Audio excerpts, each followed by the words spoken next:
Una de las reacciones más importantes en los compuestos derivados del benceno es la sustitución electrofílica aromática CEA.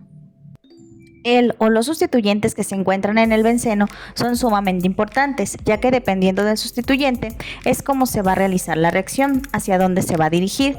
Para ello, los sustituyentes del benceno se pueden distinguir en dos grandes grupos, activadores y desactivadores, y dos grandes subgrupos que son los activadores débiles, activadores fuertes, y los desactivadores fuertes y débiles. Vamos a comenzar entonces con los grupos activadores del benceno. ¿Qué significa que un grupo sea activador y qué significa su presencia en el anillo del benceno?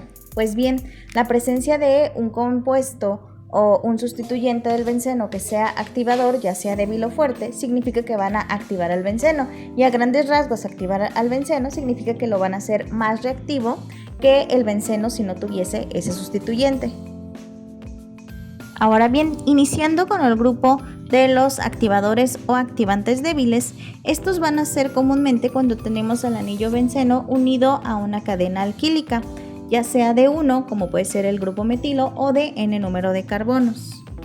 Cuando tenemos uno de estos grupos unido al benceno, lo que va a suceder es que el grupo alquilo o el grupo R que se encuentra unido al anillo benceno le va a ceder carga al anillo del benceno. Esto mediante un efecto que denominaremos de efecto inductivo.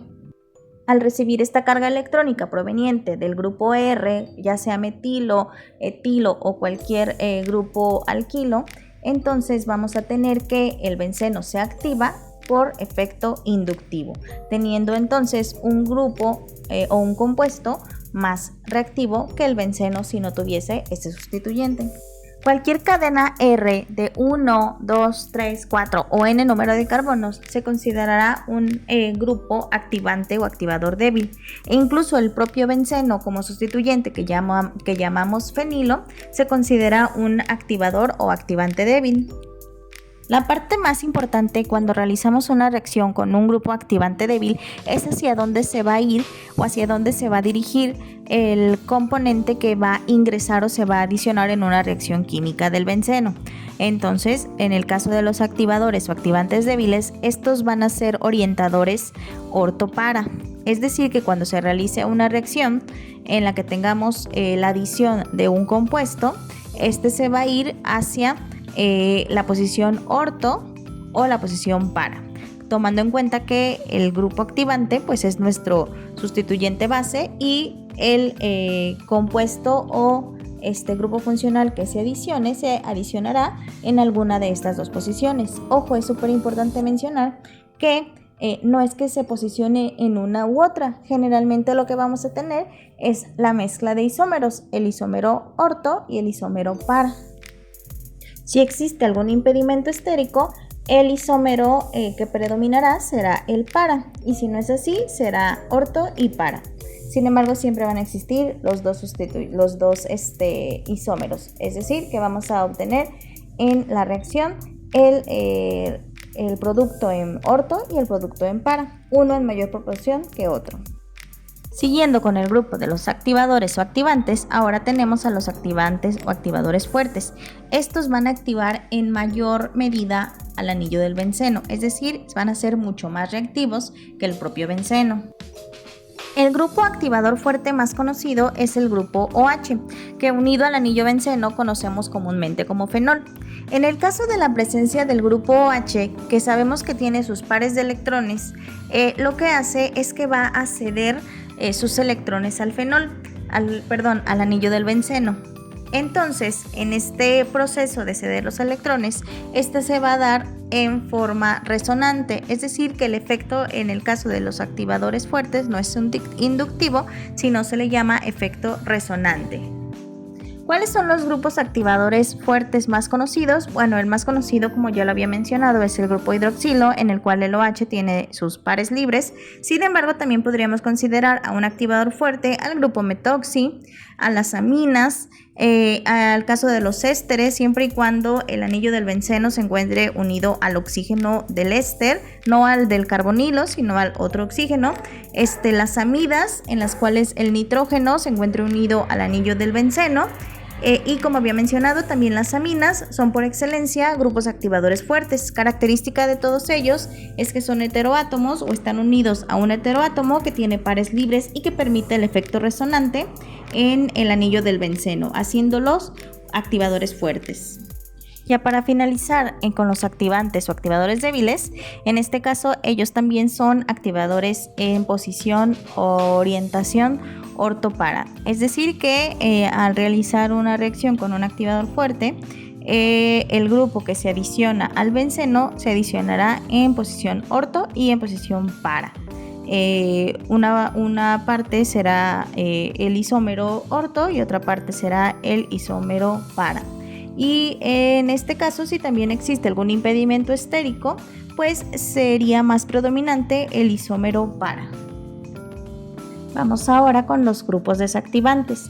Iniciando con los desactivantes débiles, estos van a ser comúnmente los grupos del halógeno, los halógenos, es decir, flúor, cloro, bromo y yodo. Estos se les llama desactivantes porque, a diferencia de los activadores en las que el grupo funcional unido al benceno le cede carga al benceno, aquí ocurre lo opuesto. Dado que son átomos más electronegativos que el benceno, la carga va a ir del benceno hacia el halógeno y no al revés como los activadores. Esto, como consecuencia, hace que este tipo de compuestos que poseen un grupo desactivante o desactivador sean menos reactivos que el benceno. Esta desactivación ocurre por efecto inductivo y es por ello que se consideran desactivantes o desactivadores débiles. Finalmente, en el caso de los desactivantes débiles, la orientación cuando se realiza una reacción de sustitución electrofílica y tenemos la presencia de un desactivante en el anillo del benceno, al realizar la reacción, el grupo que entra será en posición también orto-para. Aquí recalco que es sumamente importante que cuando nosotros vayamos a realizar una reacción de sustitución electrofílica aromática, lo primero que nos fijemos es el grupo que se encuentra unido al anillo del benceno, más que el grupo que va a reaccionar con el mismo, ya que la presencia de este grupo funcional unido al benceno nos va a indicar en qué posición se va a dirigir el reactivo al convertirse en producto y adicionarse al anillo del benceno. Cerramos con los grupos desactivantes o desactivadores fuertes, y estos comúnmente van a ser aquellos en los que el carbono tenga dobles enlaces o enlaces múltiples.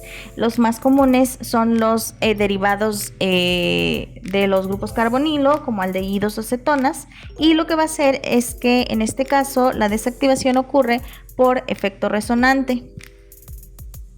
¿Qué ejemplos tenemos de desactivadores fuertes? Tenemos a los aldehídos, a las cetonas, a los nitrilos, a los grupos sulfona, a los ésteres, pero unidos a través del carbono que posee el doble enlace, y en general aquellos en los que tengamos carbonos con enlaces múltiples. Los grupos desactivantes fuertes son los únicos grupos funcionales presentes en el anillo del benceno que van a ser orientadores en meta. O sea que cuando realicemos una reacción en la que observemos que el reactivo compuesto derivado del benceno posee un grupo desactivador fuerte, el producto formado se encontrará, ese compuesto que se añadió a mi reactivo para formar el producto se encontrará en posición meta. Y pues bueno, reitero que se vuelve entonces muy importante distinguir qué tipo de grupo es activador o desactivador, fuerte o débil, para saber cuál sería el producto mayoritario y en qué posición se encontraría dicho producto o dicho sustituyente que forma el producto de la reacción que nos interesa. Bueno, si les gustó el video, denles like. Espero que haya quedado un poco más claro la parte de las reacciones de sustitución electrofílica y cómo es que vamos a nosotros a localizar el sustituyente que o el compuesto que vamos a adicionar al anillo del benceno y en qué posición debe ser de forma correcta. Nos vemos en el siguiente video. Hasta luego.